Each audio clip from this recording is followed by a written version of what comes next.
नमस्कार दोस्तों, स्वागत है आप सबका हमारे यूट्यूब चैनल पे।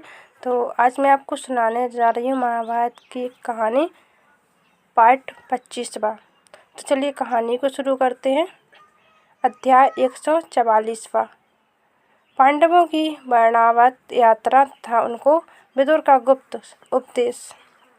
वैशंपायन जी कहते हैं, जन्मेजय, वायु के समान वेगशाली उत्तम घोड़ों से जुते हुए रथों पर चढ़ने के लिए उगत हो उत्तम व्रतों को धारण करने वाले पांडवों ने अत्यंत दुखी से होकर पितामह भीष्म के दोनों चरणों का स्पर्श किया। तत्पश्चात राजा धृतराष्ट्र, महात्मा द्रोण, कृपाचार्य, विदुर तथा दूसरे बड़े बूढ़ों को प्रणाम किया। इस प्रकार क्रमशः सभी वृद्ध कौरवों को प्रणाम करके समान अवस्था वाले लोगों को हृदय से लगाया। फिर बालकों ने आकर पांडवों को प्रणाम किया। इसके बाद सब माताओं से आज्ञा ले उनकी परिक्रमा करके तथा समस्त प्रजाओं से भी विदा लेकर वे मरणावत नगर की ओर प्रस्थित हुए। उस समय महाज्ञानी विदुर तथा कुरुकुल के अन्य श्रेष्ठ पुरुष एवं पूर्ववासी मनुष्य शोक से कातर हो नरश्रेष्ठ पांडवों के पीछे पीछे चलने लगे। तब कुछ निर्भय ब्राह्मण पांडवों को अत्यंत दीन दशा में देखकर बहुत दुखी हो इस प्रकार कहने लगे। अत्यंत मंद बुद्धि कुरुवंशी राजा धृतराष्ट्र पांडवों को सर्वथा विषम दृष्टि से देखते हैं। धर्म की ओर उनकी दृष्टि नहीं है। निष्पाप अंतःकरण वाले पांडु कुमार युधिष्ठिर, बलवानों में श्रेष्ठ भीमसेन तथा कुंती नंदन अर्जुन भी कभी पाप से प्रीति नहीं करेंगे।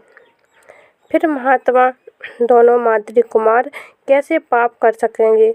पांडवों को अपने पिता से जो राज्य प्राप्त हुआ था, धृतराष्ट्र उसे सहन नहीं कर रहे थे।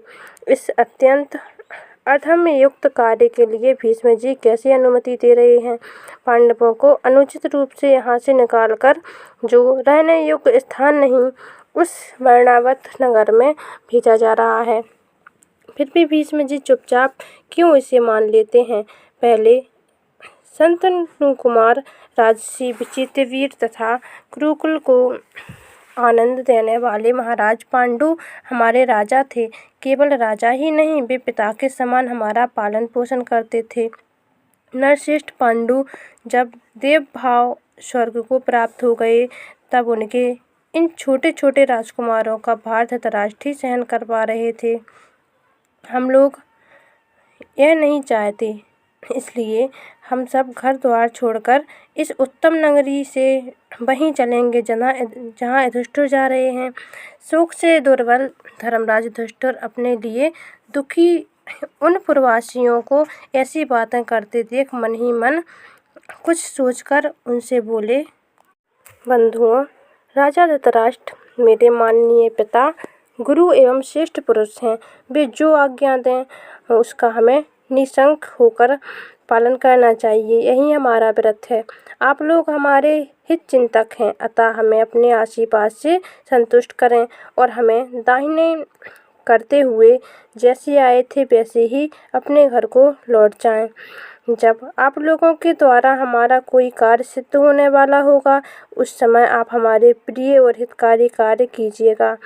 उनके यूँ कहने पर पूर्ववासियों ने आशीर्वाद से प्रसन्न करते हुए दाहिने करके नगर को ही लौट गए। पूर्ववासियों के लौट जाने पर सत्य धर्म के ज्ञाता विदुर जी पांडव श्रेष्ठ युधिष्ठिर को दुर्योधन के कपट का बोध कराते हुए इस प्रकार बोले।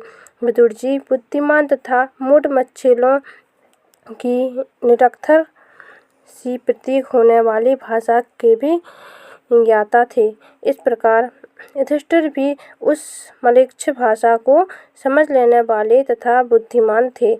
अतः उन्होंने युधिष्ठिर से ऐसी कहने योग्य बात कही जो म्लेच्छ भाषा के जानकार एवं बुद्धिमान पुरुषों को उस भाषा में कहे हुए रहस्य का ज्ञान करा देने वाली थी, किंतु जो उस भाषा के अनभिज्ञ पुरुष को वास्तविक अर्थ का बोध नहीं कराती थी। जो शत्रु की नीति शास्त्र का अनुसरण करने वाली बुद्धि को समझ लेता है, वह उसे समझ लेने पर कोई ऐसा उपाय करे जिससे वह यहाँ शत्रुजनित संकट से बच सके। एक ऐसा तीखा शास्त्र है जो लोहे का बना तो नहीं है, परंतु शरीर को नष्ट कर देता है। जो उसे जानता है, ऐसे उस शस्त्र के आघात से बचने का उपाय जानने वाले पुरुषों को शत्रु नहीं मार सकते। घास फूस तथा सूखे वृक्षों वाले जंगल को जलाने और सर्दी को नष्ट कर देने वाली आग विशाल वन में फैल जाने पर भी बिल में रहने वाले चूहे आदि जंतुओं को नहीं जला सकती। यूँ समझकर जो अपनी रक्षा का उपाय करता है वही जीवित रहता है। जिसके आँखें नहीं होती वह मार्ग नहीं जान पाता, अंधे को दिशाओं का ज्ञान नहीं होता और जो धैर्य खो देता है उसे सद्बुद्धि नहीं प्राप्त होती। इस प्रकार मेरे समझाने पर तुम मेरी बात को भली भांति समझ लो। शत्रुओं के दिए हुए बिना लोहे के बने शस्त्र को जो मनुष्य ग्रहण कर लेता है वह शाही के बिल में घुसकर आग से बच जाता है। शत्रुओं के दिए बिना मनुष्य में घूम फिरकर रास्ते का पता लगा लेता है, नक्षत्रों से दिशाओं को समझ लेता है तथा जो अपनी पांचों इंद्रियों का स्वयं ही दमन करता है वह शत्रुओं से पीड़ित नहीं होता। इस प्रकार कहे जाने पर पांडुनंदन धर्मराज युधिष्ठिर ने विद्वानों में श्रेष्ठ विदुर जी से कहा, मैंने आपकी बात अच्छी तरह समझ ली है। इस तरह पांडवों को बारंबार कर्तव्य की शिक्षा देते हुए कुछ दूर तक उनके पीछे पीछे जाकर विदुर जी उनको जाने की आज्ञा दे उन्हें अपने दाहिने करके पुनः अपने घर को लौट गए। विदुर भीष्म जी तथा नगरवासियों के लौट जाने पर कुंती अजातशत्रु युधिष्ठिर के पास जाकर बोली, बेटा विदुर जी ने सब लोगों के बीच में जो अस्पष्ट सी बात कही थी उसे सुनकर तुमने बहुत अच्छा कहकर स्वीकार किया था, परंतु हम लोग वह बात अब तक नहीं समझ पा रहे हैं। यदि उसे हम भी समझ सकें और हमारे जानने से कोई दोष न आता हो तो तुम्हारी और उनकी सारी बातचीत का रहस्य मैं सुनना चाहती हूँ। युधिष्ठिर ने कहा, माँ, जिनकी बुद्धि सदा धर्म में ही लगी रहती है उन विदुर जी ने सांकेतिक भाषा में मुझसे कहा था कि तुम जिस घर में ठहरोगे वहाँ से आग का भय है। यह बात अच्छी तरह जान लेनी चाहिए। साथ ही वहाँ का कोई भी मार्ग ऐसा ना हो जो तुमसे अपरिचित रहे। यदि तुम अपने इंद्रियों को बस में रखोगे तो सारी पृथ्वी का राज्य प्राप्त कर लोगे। यह बात भी उन्होंने मुझसे बताई थी और इन्हीं बातों के लिए मैंने विदुर जी को उत्तर दिया था कि मैं सब समझ गया। वैसे पायन जी कहते हैं, जन्मेजय पांडवों ने फाल्गुन शुक्ला अष्टमी के दिन रोहिणी नक्षत्र में यात्रा की थी। वे यथासमय मरणावत पहुंचकर वहां के नागरिकों से मिले। इस प्रकार श्री महाभारत आदि पर्व के अंतर्गत जागृत ग्रह पर्व में पांडवों की मरणावत यात्रा विषयक 144वां अध्याय पूरा हुआ। अध्याय 145वां। मरणावत में पांडवों का स्वागत, पुरोचन का सत्कार पूर्वक उन्हें ठहराना, लाक्षागृह में निवास की व्यवस्था और युधिष्ठिर एवं भीमसेन की बातचीत। वैशंपायन जी कहते हैं, जन्मेजय ने श्रेष्ठ पांडवों के शुभागमन का समाचार सुनकर मरणावत नगर से वहां के समस्त प्रजाजन अत्यंत प्रसन्न हो आलस्य छोड़कर शास्त्र विधि के अनुसार सब तरह की मांगलिक वस्तुओं की भेंट लेकर हजारों की संख्या में नाना प्रकार की सवारियों के द्वारा उनकी आगवानी के लिए आए। कुंती कुमारों के निकट पहुंचकर मरणावत के सब लोग उनके जय जयकार करते और आशीर्वाद देते हुए उन्हें चारों ओर से घेर कर खड़े हो गए। उनके घिरे हुए पुरुष सिंह धर्मराज युधिष्ठिर, जो देवताओं के समान तेजस्वी थे, इस प्रकार शोभा पा रहे थे मानो देव मंडली के बीच में साक्षात वज्र प्राणी इंद्र हो। निष्पाप जन्मेजय पुरवासियों ने पांडवों का बड़ा स्वागत सत्कार किया। फिर पांडवों ने भी नागरिकों को आदरपूर्वक अपनाकर जन समुदाय से भरे हुए सजे सजाए मरणावत नगर में प्रवेश किया। राजन, नगर में प्रवेश करके वीर पांडव सबसे पहले शीघ्रता पूर्वक स्वधर्म परायण ब्राह्मणों के घरों में गए।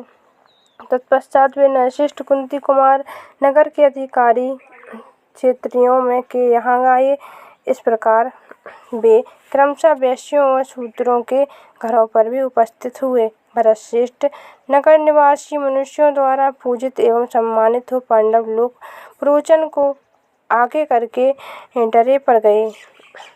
वहाँ पुरोचन ने उनके लिए खाने पीने की उत्तम वस्तुएं, सुंदर शैय्याएं और श्रेष्ठ आसन प्रस्तुत किए। उस भवन में पुरोचन द्वारा उनका बड़ा सत्कार हुआ। वे अत्यंत बहुमूल्य सामग्रियों का उपयोग करते थे और बहुत से नगरवासी श्रेष्ठ पुरुष उनकी सेवा में उपस्थित रहते थे। इस प्रकार के वे बड़े आनंद से वहाँ रहने लगे। 10 दिनों तक वहाँ रह लेने के पश्चात पुरोचन ने पांडवों से उस नूतन गृह के संबंध में चर्चा की, जो कहने को तो शिव भवन था, परंतु वास्तव में अशिव अमंगलकारी था। पुरोचन के कहने से वे पुरुष सिंह पांडव अपनी सब सामग्रियों और सेवकों के साथ उस नए भवन में गए, मानो रुद्र गणक कैलाश पर्वत जा रहे हों। उस घर को अच्छी तरह देखकर समस्त धर्मात्माओं में श्रेष्ठ युधिष्ठिर ने भीमसेन से कहा, भाई, यह भवन तो आग भड़काने वाली वस्तुओं से बना